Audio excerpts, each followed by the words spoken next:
I struggle really, really bad with like anger problems. And I had a very, very high stress childhood.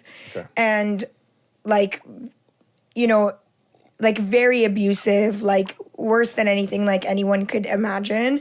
And I feel like when you go through something like that and you become depressed as a result, people have a lot more empathy for you. When you become broken or anxious, they have a lot more empathy for you because they're like, okay, abuse, whatever.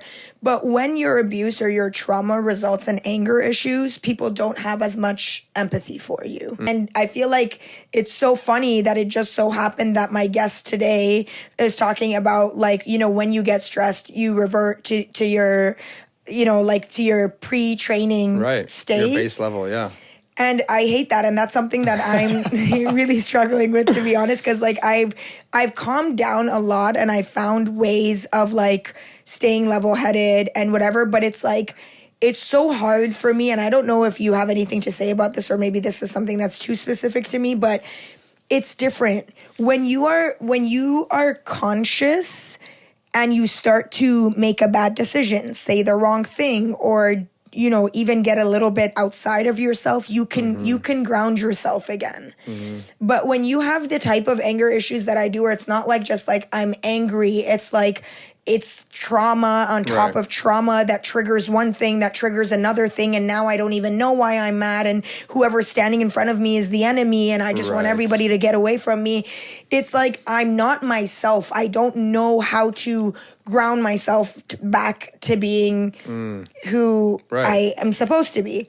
But I think one thing that I'm starting to learn is that maybe the best way, and this is going to sound so ridiculous, I learned this from training my dog. Because my dog also had anger issues. And I remember I took him to training, and his trainer was like, listen, sometimes like, you know, like, because my dog was also like a rescue dog, had been in many, many dog fights and stuff like that. She was like, so sometimes like the trauma is too deep and they've already been programmed that way. So what you have to do is to just try to manage it. So try to not to put him in situations like that where he's going to get triggered. Try to always keep him focused on things that are not going to trigger him. Yeah, like I went to therapy a lot for anger management. You know, I was abused mentally, physically, like, and I'm sorry to hear that happened to you as well. Like, a large part of what helps me, so we talked about anchoring, which is like, I think your breath anchors you to your present moment. And like, if someone can't take your breath from you, that is the thing that anchors me. So like breathing? Deep inhale through your nose, deep exhale through your mouth. Like, it sounds cliche, but like 10 times. And breathe and control your heart rate and have control of something. So that's like the first thing that I would build. Is this when you feel yourself getting angry? Yeah. Sorry. But it happens so quickly. It happens fast. So then the other thing is like recognizing the people that take from you. When you're around them, you feel drained. It doesn't matter how good of a day you had, they're always draining you. And the people that are giving, because there's givers and takers in this world, that's it. There is no neutral, in my opinion. So surrounding yourself with other givers, because I'm a giver. I give, everybody takes. And then eventually you give to a giver, and that relationship is like, they give you back 10 times. And you're like, oh, this is what it's supposed to feel like. Exactly. Yeah. So that's another thing. And then the last thing I would say is like recognizing your triggers, your inputs. Like, the thing that's different between us and dogs is like, we are higher level thinking beings. So a lot of the things that I had to work through in therapy or, you know, through the Landmark Forum is like, you know, what separates us from machines? Like, a machine has a programming, input A gives output A.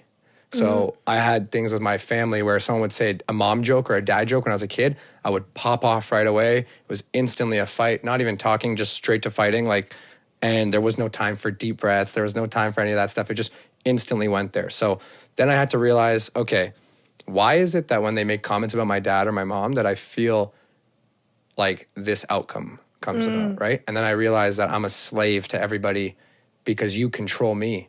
You make some comment about my mom, you control me. Yeah. I hate that. And then knowing that like you don't want to be a slave to others and that other people don't control you, and you can set all the excuses you want for yourself and say, oh, well, my mom said this, that's why I reacted like that. I have so many kids that do this. Like, oh, my mom did this for me and that's why I did this, and my dad is like this and this is why, like, no. you did it because you did it. Let's not make this overcomplicated, right? When you have a chance, you think about it consciously that this input is generating this output, and you change the output. So an actionable thing that you can do, rather than people just saying, oh, don't be angry. Like, they don't understand that level of anger. Yeah, they don't get it. It's just a matter of, like, to them, being angry is just like, oh, like, you're in a state where you're unreasonable, hard to talk to, whatever. It's like, no, I'm not myself. Like, I'm not here. Yeah. I'm on another planet, and my only mission is to destroy you. And like, so there's things that have happened to you, like, and not just you, everybody. There's 3 things that happen at our lives that kind of develop these strong suits. So, like, these strong characteristics. So let's say for me, I get slapped by my dad and he makes me feel powerless. So now I develop a certain persona that I don't want to feel powerless again. So to compensate for that, I develop a persona of, I'm going to be the one to strike first. I'm going to be, so now anytime that there's a relationship that I'm kind of like uneasy about, I'm going to be the one to aggress onto them first, because I don't want them to do that to me. Until I notice that, and I realize that through therapy and through talking to somebody, like, then I'm able to say, okay, you know, I'm rewiring this programming that has been put in my head. It's not my choice. I was an 8-year-old that got slapped by his dad. So he decided anyone that I think could potentially harm me, I'm going to harm them first. Things like that. There's lots of things that you can sit down and think about, like things that have happened to me through my life that developed these strong characteristics to protect me. And now at this part of your life, you know, like, you're a businesswoman, you're a lawyer, you have a relationship, like, they might not serve you in those ways. So learning to reroute them and, like, okay, this input comes in, I'm going to train myself to give a different output.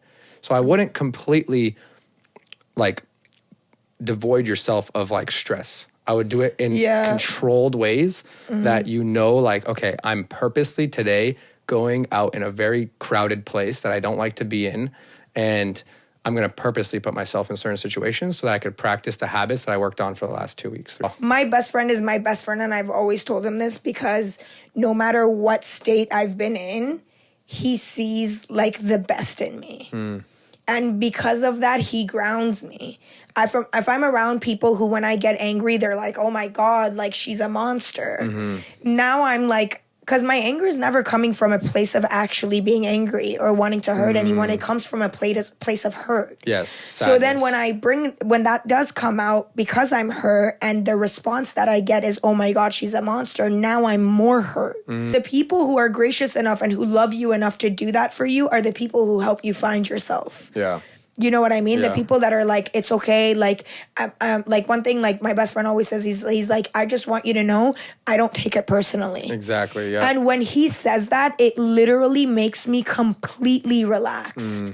Where, like, the anger automatically goes away, that, like, I'm grounded. He's like, I don't take any of this personally. It's okay. Yeah, like, not giving you the fight that you're looking for, kind of. Yeah. And then I feel guilty, too. And the guilty makes me more hurt. And then it's just a lot of fucking emotions, man. But it's good that, like, you have somebody like that. And, you know, those are strategies that you can give to your other friends. And, like, yes, it isn't realistic to expect the world to conform to you.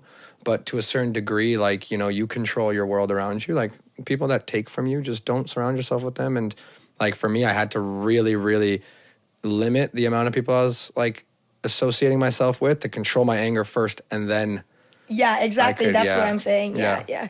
And also, to anybody out there watching that can relate to what we're talking about, one piece of unwarranted advice that I will give you guys is, when you are a person who has anger issues or gets angry quickly, aside from every emotional and spiritual or mental health thing that we're talking about right now, you also make yourself very susceptible and vulnerable to being manipulated and taken advantage of, which is the opposite of what people would think. People would think, oh, if you're an angry person, people are going to be scared of you and whatever.